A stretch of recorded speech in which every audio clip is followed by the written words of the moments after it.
ভক্ত কবি তুলসীদাসের রচিত শ্রীরামচরিতমানসের বালকাণ্ড।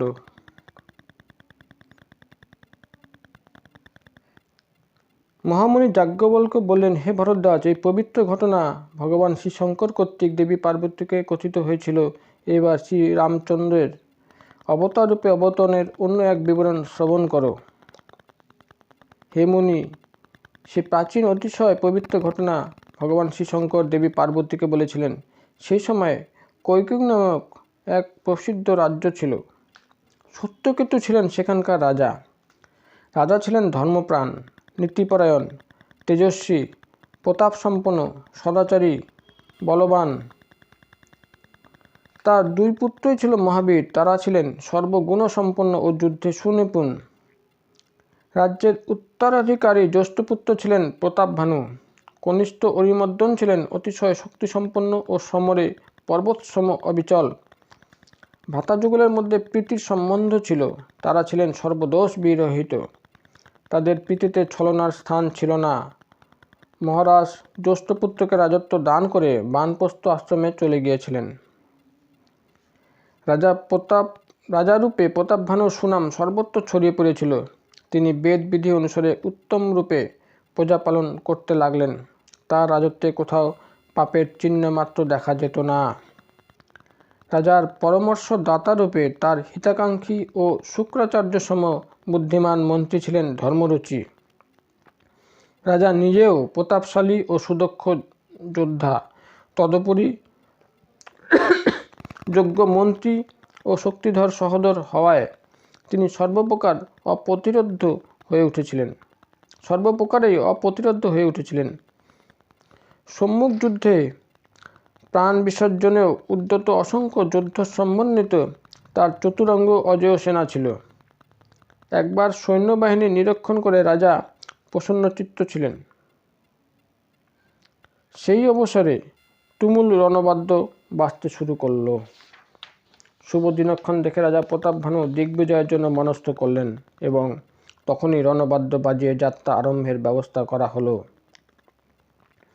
বহু স্থানে ভয়ানক যুদ্ধ হলো, কিন্তু তিনি সকল নৃপতিকেই পরাভূত করলেন। নিজ বাহুবলে রাজা প্রতাপভানু সপ্তদ্বীপ অধিকার করে নিলেন।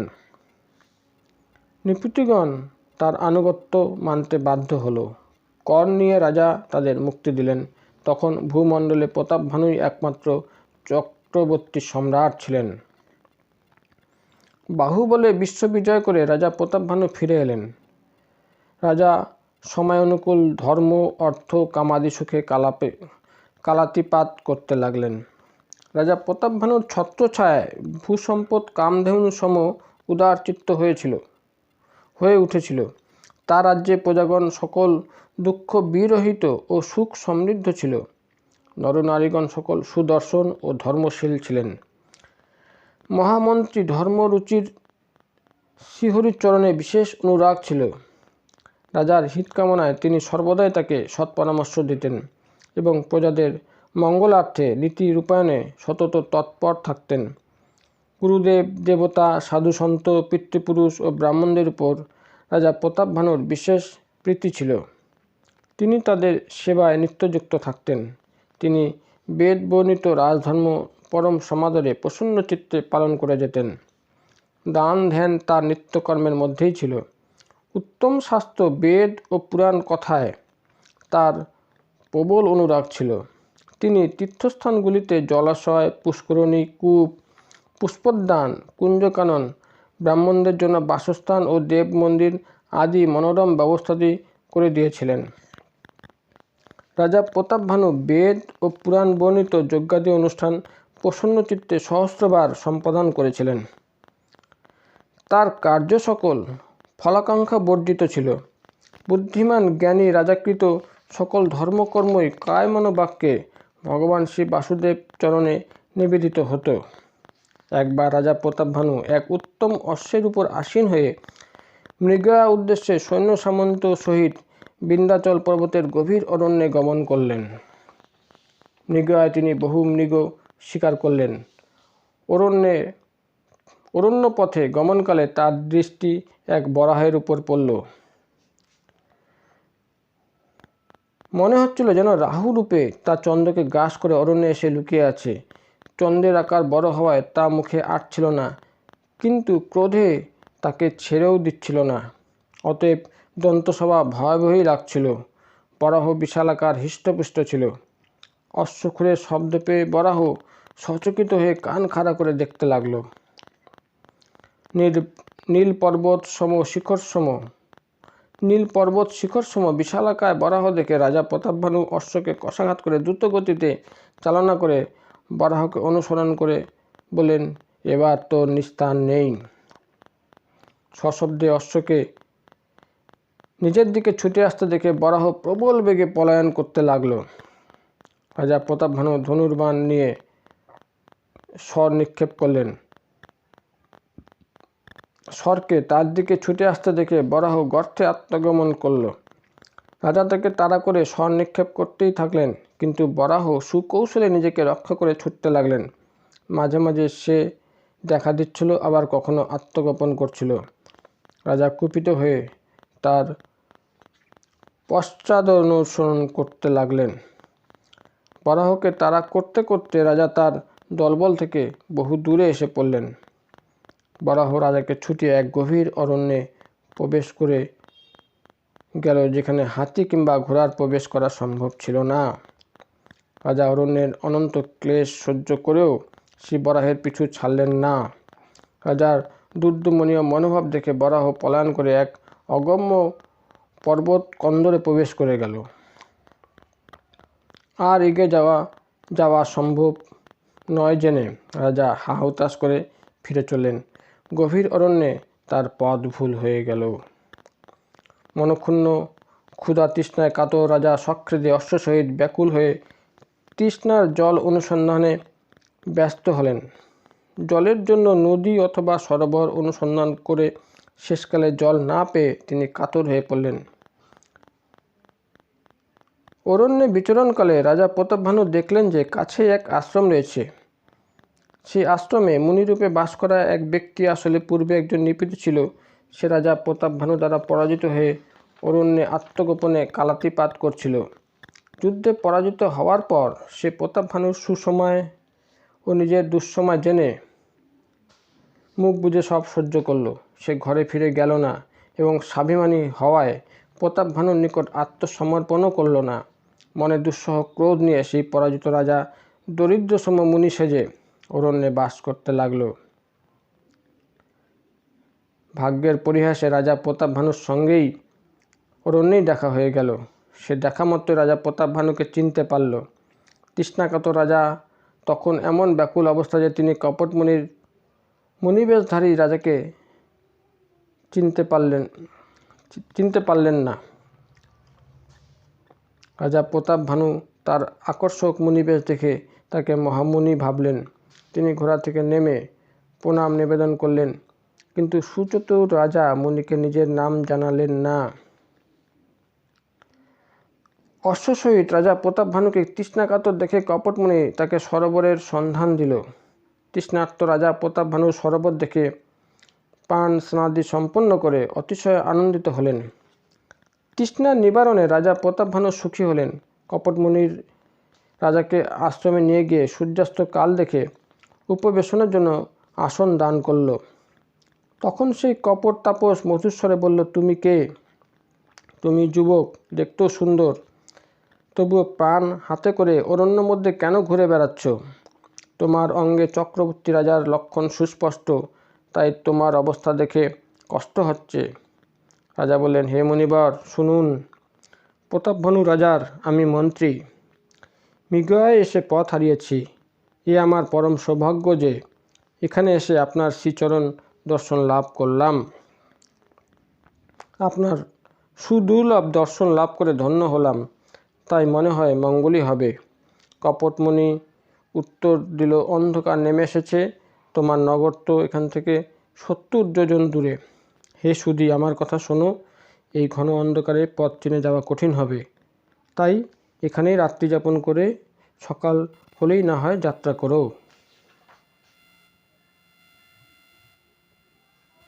তুলসীদাস বলেন, ভবিতব্যকে ফলপ্রসূ করবার জন্য তেমনই সংযোগ ঘটে থাকে।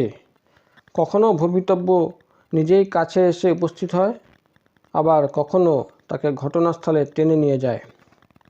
রাজা বললেন, হে নাথ, ভালোই বলেছেন। কপটমুনির আদেশ শিরোধার্য করে রাজা অশ্বকে বৃক্ষে বেঁধে বসে পড়লেন।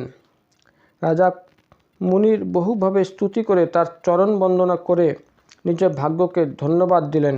অতঃপর রাজা সুমধুর কণ্ঠে বললেন, হে প্রভু, পিতাসম আপনার সম্মুখে প্রশ্ন করে ধৃষ্টতা করছি। হে মুনিবর, আমাকে পুত্র ও সেবক মনে করে আপনার পূর্ণ পরিচিতি প্রদান করুন। সহজ সরল রাজা প্রতাপভানু তাকে চিনতে পারলেন না। তিনি এক অতিশয় কুটিল সুচতুর ব্যক্তির হাতে পড়েছিলেন। সে ছিল শত্রু, ক্ষত্রিয় জাতিতে উৎপন্ন, আবার পূর্বের রাজা। সে ছলে বলে কার্যসিদ্ধি করতে উদ্গ্রীব ছিল। রাজা প্রতাপভানুর শত্রুভাবাপন্ন সেই কপটমুনি নিজ রাজ্যসুখ স্মরণ করে ক্লিষ্ট ছিল। তার বুকে প্রতিহিংসার অগ্নি ধিকি ধিকি জ্বলছিল। শত্রু রাজা প্রতাপভানুর সহজ সরল কথায় সে খুশি হল। কপট তাপস কপটতায় যুক্ত থেকে যুক্তিযুক্ত সুকোমল উত্তর দিল, আমি ভিক্ষুক, কারণ আমি নিঃসম্বল ও অনিকেট।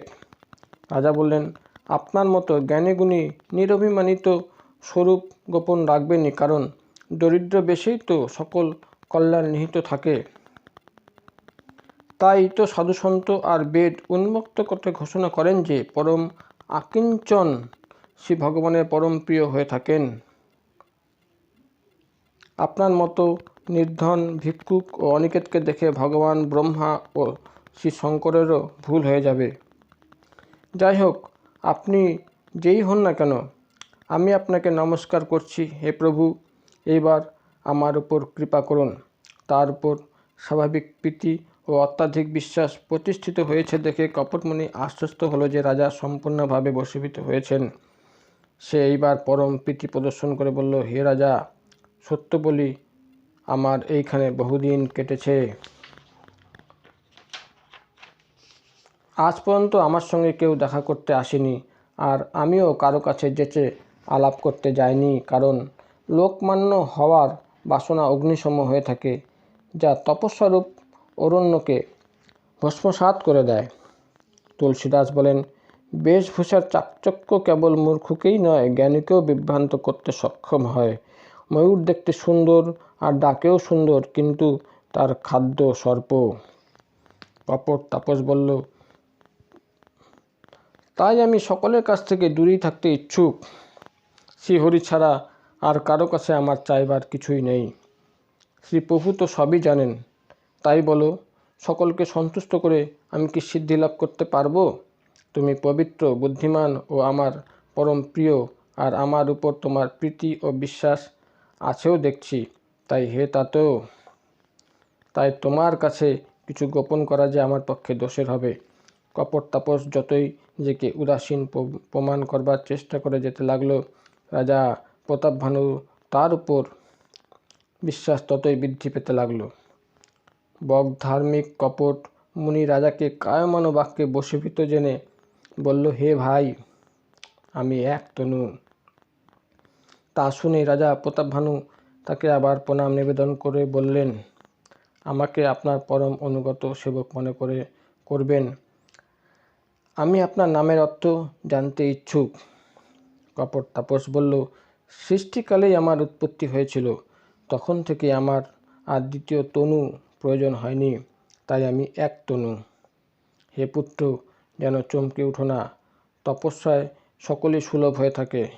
তপস্যার বলেই ভগবান শ্রী ব্রহ্মা বিশ্বাচরাচর সৃষ্টি করে থাকেন।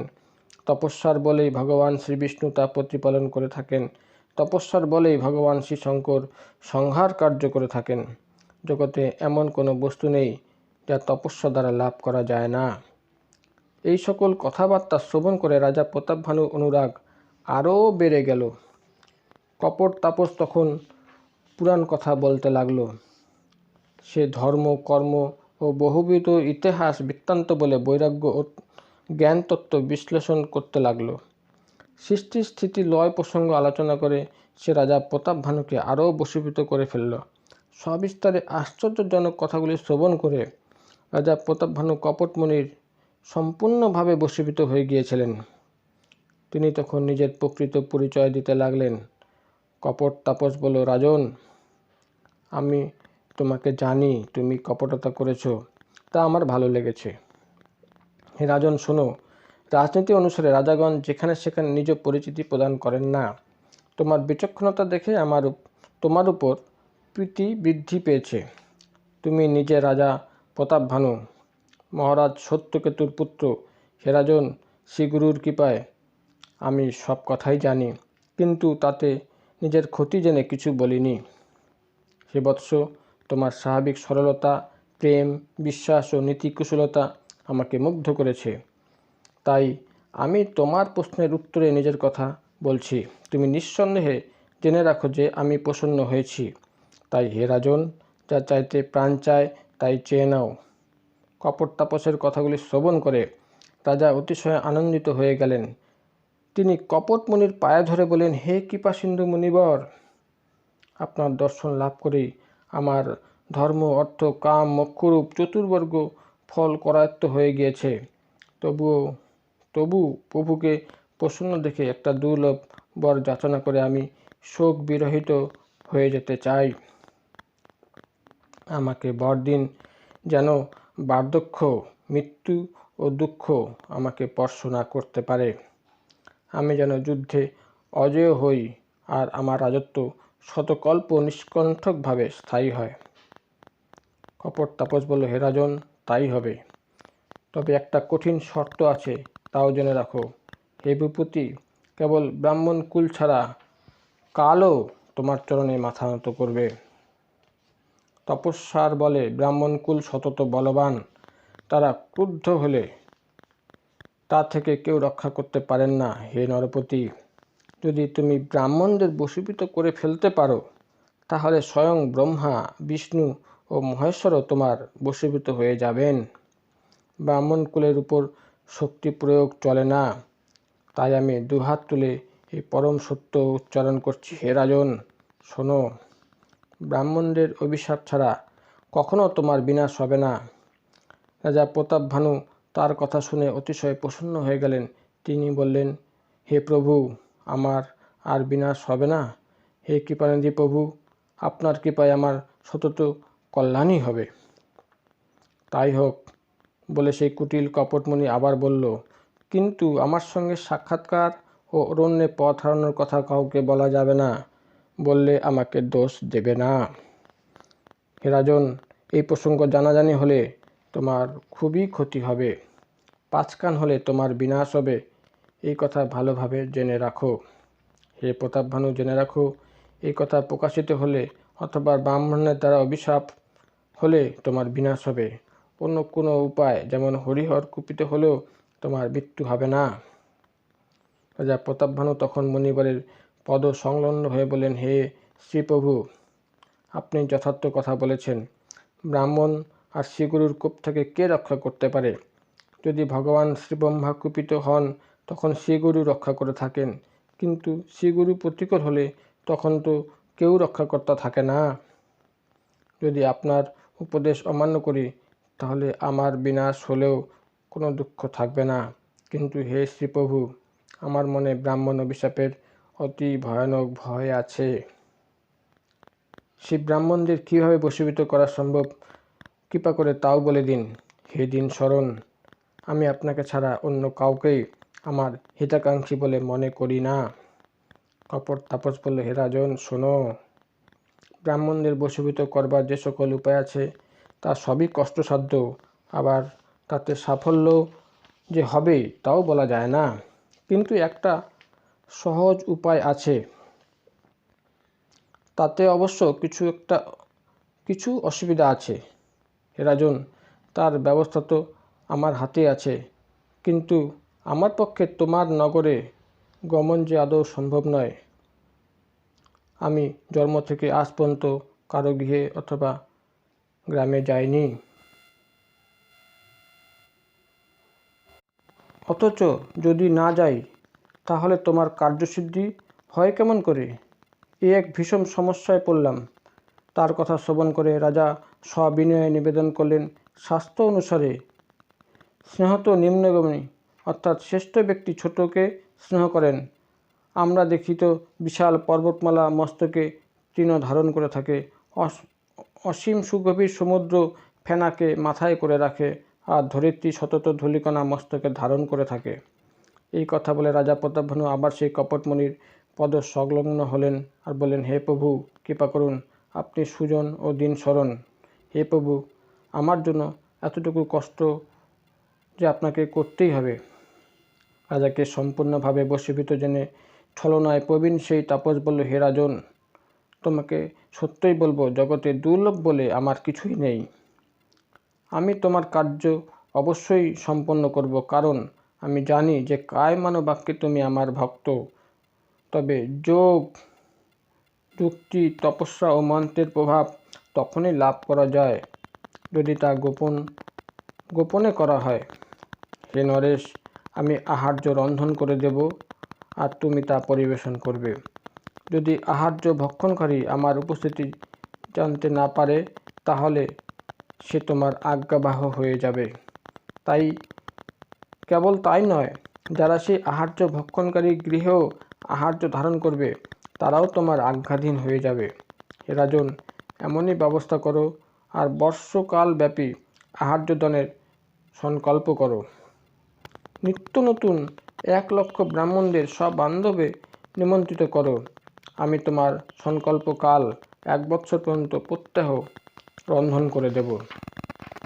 হে রাজন, এইভাবে স্বল্প চেষ্টার ফলে সকল ব্রাহ্মণই তোমার বশীভূত হয়ে যাবেন। ব্রাহ্মণগণ যে হোম, যজ্ঞ, পূজা অর্চনা করবেন, তাতে দেবতারাও আপনা আপনি তোমার বশীভূত হয়ে যাবেন। আমি আর একটা কথাও জানিয়ে রাখছি, আমি কিন্তু নিজ রূপে তোমার কাছে কখনো যাব না। হে রাজন, আমি আমার মায়া বলে তোমার পুরোহিতকে হরণ করে নিয়ে আসব। তপোবলে তাকে আমার নিজের রূপ দান করে 1 বর্ষ কাল পর্যন্ত এখানে রাখব।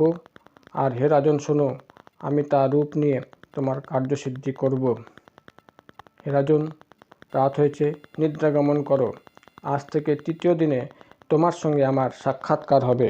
তপোবলে অস্ত্রসহ আমি তোমাকে নিদ্রা অবস্থাতেই তোমার রাজভবনে পৌঁছে দেব। আমি সেই পুরোহিতের রূপ ধরে আসব একান্ত থেকে। যখন সকল কথা বলবো, তখন তুমি আমাকে চিনতে পারবে। রাজা প্রতাপভানু আদেশ পালন করে শয়ন করলেন, আর সেই দুষ্টমুনি জেগে আসনে বসে রইলেন। রাজা অতিশয় পরিশ্রান্ত ছিলেন, তাই তার গভীর নিদ্রায় আচ্ছন্ন হতে সময় লাগলো না। কিন্তু কপটমুনির মনে তখন নানা চিন্তা, তার নিদ্রাগমন হয় কেমন করে। তখনই সে কালকেতুর রাক্ষসের আগমন হলো। সে রাক্ষসী পূর্বে বরাহ রূপে রাজা প্রতাপভানুকে প্রতারণা করে অনেক দূর টেনে নিয়ে গিয়েছিল।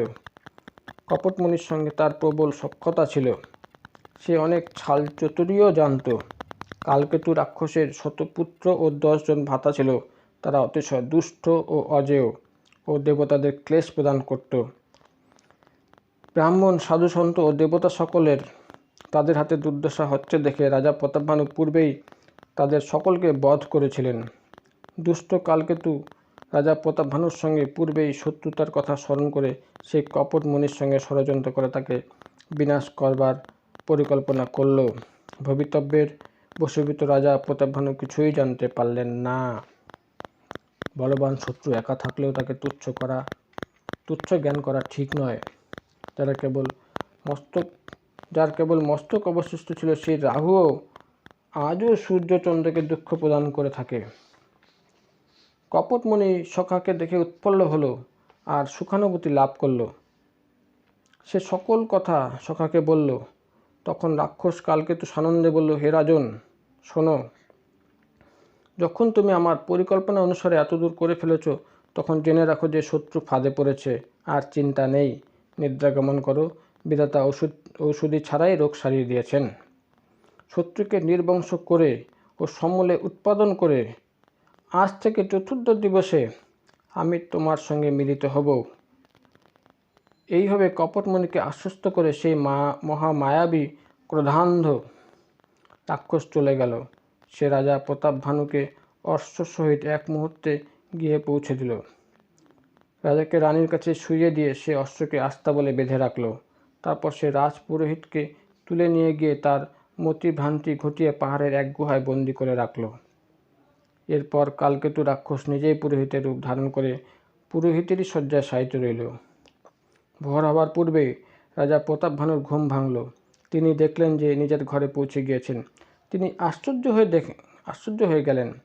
মুনির মহিমা স্মরণ করে তিনি রানীকে না জানিয়ে অতি সন্তর্পণে উঠে গেলেন।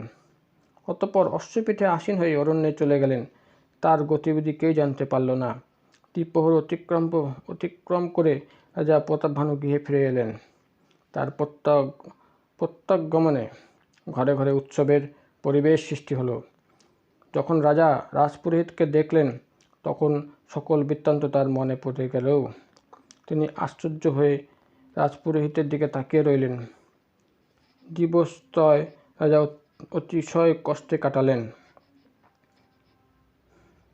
সময় তখন তার কাছে যুগসম বিস্তৃত ছিল। অন্তর ছিল কপটমুনির প্রতি শ্রদ্ধায় পরিপূর্ণ। যথাসময়ে রাজপুরোহিত রূপে রাক্ষস কালকেতুর আগমন হলো। কপটমুনির গোপন পরামর্শ অনুসারে সে রাজা প্রতাপভানুকে সব বুঝিয়ে বলল। লক্ষণ মিলিয়ে শ্রীগুরুদেবকে সে রূপে চিনতে পেরে রাজা প্রসন্নচিত্ত হয়ে গেলেন। প্রকৃত ব্যক্তিকে চিনতে তার ভুল হয়ে গেল। তিনি পরমানন্দে তৎক্ষণাৎ 1,00,000 উত্তম ব্রাহ্মণদের নিমন্ত্রণ করে বসলেন। পুরোহিত বেশধারী রাক্ষস বেদ বর্ণিত ষড়রসযুক্ত 4 রকমের আহার্য প্রস্তুত করল। সে মায়া বলে এত রকম আহার্য প্রস্তুত করল যে তা গণনা করা সম্ভব ছিল না। সে দুষ্ট রাক্ষস বহু প্রকারের পশুর মাংস রন্ধন করেছিল। তার সঙ্গে ব্রাহ্মণের মাংসও মিশ্রিত করে দিয়েছিল। ব্রাহ্মণ সকল আহার্য ধারণ করবার জন্য আমন্ত্রিত হলেন। তারা পাদপ্রক্ষালন করে পরম সমাদরে তাদেরকে বসানো হলো। এইবার রাজা প্রতাপভানু ব্রাহ্মণদের পরিবেশন করতে লাগলেন।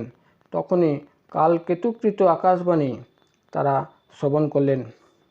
হে ব্রাহ্মণ সকল, অন্ন ধারণ করলে অমঙ্গল হবে, তা স্পর্শ করবেন না। আহার্য অস্বীকার করে গৃহে ফিরে যান। পাকশালায় ব্রাহ্মণের মাংস রন্ধন করা হয়েছে। আকাশবার্তা বিশ্বাস করে ব্রাহ্মণগণ উঠে দাঁড়ালেন। রাজা প্রতাপভানু বিহ্বল হয়ে পড়েছিলেন। মোহ তার বুদ্ধিকে হরণ করে নিয়েছিল। ভবিতব্য হেতু তার মুখ দিয়ে একটা কথাও বেরোল না। ব্রাহ্মণগণ কিছুই বিচার বিবেচনা না করে সক্রোধে বলে উঠলেন, ওরে মূর্খ রাজা, তুই সপরিবারে রাক্ষসজনিতে জন্মগ্রহণ করবি।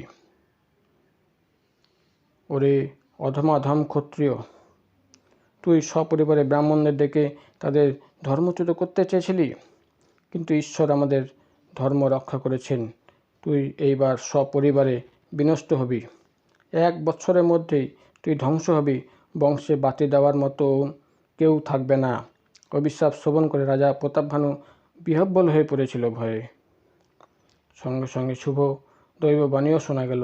হে ব্রাহ্মণগণ, তোমাদের অভিশাপ কিন্তু বিচার বিবেচনা প্রসূত হলো না। এই ক্ষেত্রে তো রাজা প্রতাপভানুর কোনো অপরাধই হয়নি। দৈববাণী শ্রবণ করে ব্রাহ্মণগণ চমকে গেলেন। যখন রাজা দ্রুতগতিতে পাকশালায় গেলেন, রাজা প্রতাপভানু পাকশালায় গিয়ে দেখলেন রন্ধন করা আহার্য নেই, আর সেই পাচক ব্রাহ্মণও নেই। চিন্তায় বিহ্বল রাজা ফিরে এসে সকল বৃত্তান্ত ব্রাহ্মণদের বললেন, আর স্বয়ং ভীত ও ব্যাকুলচিত্ত হয়ে ভূমিতে বসে পড়লেন। ব্রাহ্মণগণ বললেন, হে রাজা প্রতাপভানু, বুঝলাম তুমি নির্দোষ, তবুও নিয়তিকে খণ্ডন করা যায় না। ব্রহ্মশাপ অতি ভয়ঙ্কর, তা অন্যথা হয় না। এই বলে ব্রাহ্মণগণ বিদায় নিলেন। পুরবাসীগণ যখন এই সংবাদ শুনল, তখন তারা হা হুতাশ করে বিধাতার উপর দোষারোপ করতে লাগলো। তিনি তো হংস সৃষ্টি করতে গিয়ে কাক সৃষ্টি করলেন। এমন পূর্ণ আত্মা রাজাকে দেবতা করা উচিত ছিল, আর তাকে কিনা রাক্ষস করে দিলেন। এদিকে পুরোহিতকে গৃহে পৌঁছে দিয়ে অসুর কালকেতু সকল বিবরণ কপট তাপসকে জানালো। সেই দুষ্ট তাপস সর্বত্র সংবাদ প্রেরণ করে রাজা প্রতাপভানু দ্বারা পরাজিত সকল রাজাদের একত্রিত করল। তারা সকলে একজোট হয়ে সৈন্য সামন্ত নিয়ে রাজা প্রতাপভানু রাজ্য আক্রমণ করল। তারা দুন্ধবী বাধ্য সহকারে নগর অবরোধ করল। প্রত্যহ যুদ্ধ হতে লাগলো। রাজা প্রতাপভানুর শৌর্যবীর্য সম্পন্ন যোদ্ধাগণ যুদ্ধে বীরের মৃত্যু বরণ করতে লাগলো। রাজা অনুজ সহিত রণভূমিতে শায়িত হলেন। সত্যকেতুর বংশে বাতি দেওয়ারও আর কেউ রইল না। ব্রাহ্মণদের অভিশাপ যে মিথ্যা হওয়া সম্ভব নয়। শত্রুকে পরাভূত করে ও পুনরায় প্রতিষ্ঠিত হয়ে রাজাগণ বিজয় ও যশ অর্জন করে নিজ নিজ রাজ্যে ফিরে গেলেন। মহামুনি যাজ্ঞবল্ক্য বললেন, হে ভরদ্বাজ, শোনো। বিধাতা প্রতিকূল হলে ধূলি সমীরু পর্বতসম বিশাল, পিতা যমসম কালরূপ ও রজ্জুও সর্পসম ভয়ঙ্কর হয়ে উঠে। হে মুনি, শোনো। যথাকালে রাজা প্রতাপভানুর সপরিবারে রাক্ষস রূপে জন্ম হলো। নাম হলো রাবণ। পরম শৌর্যবীর্য সম্পন্ন রাবণের দশমুণ্ড ও বিংশ বাহু ছিল। অনুজ অধমর্দন হলেন বলবান রাক্ষস কুম্ভকর্ণ। মন্ত্রী ধর্মরুচি রাবণের বৈমাত্রেয় ভ্রাতা হলেন, যিনি বিভীষণ নামে পরিচিত হলেন। তিনি ছিলেন বিষ্ণুভক্ত ও জ্ঞান বিজ্ঞানের ভাণ্ডার। রাজা প্রতাপভানুর পুত্র ও সেবক সকলের অতি ভয়ানক রাক্ষস জন্ম হল। তারা নানা জাতির ইচ্ছা অনুরূপ রূপ ধারণকারী, কুটিল, ভয়ঙ্কর, বিবেকরহিত, নির্দয়, হিংসাযুক্ত, পাপপরায়ণ। তারা নানা জাতির ইচ্ছা অনুরূপ রূপ ধারণকারী, কুটিল, ভয়ঙ্কর, বিবেকরহিত, নির্দয়, হিংসাযুক্ত, পাপপরায়ণ। তারা সমগ্র বিশ্বকে যা দুঃখ প্রদান করেছিল তা বলবার নয়। যদিও তারা পুলস্ত্য মুনির পবিত্র নির্মল অনুপম বংশোদ্ভূত, তবুও ব্রাহ্মণের অভিসারে তারা মূর্তিমান পাপরূপ হয়ে দাঁড়ালো।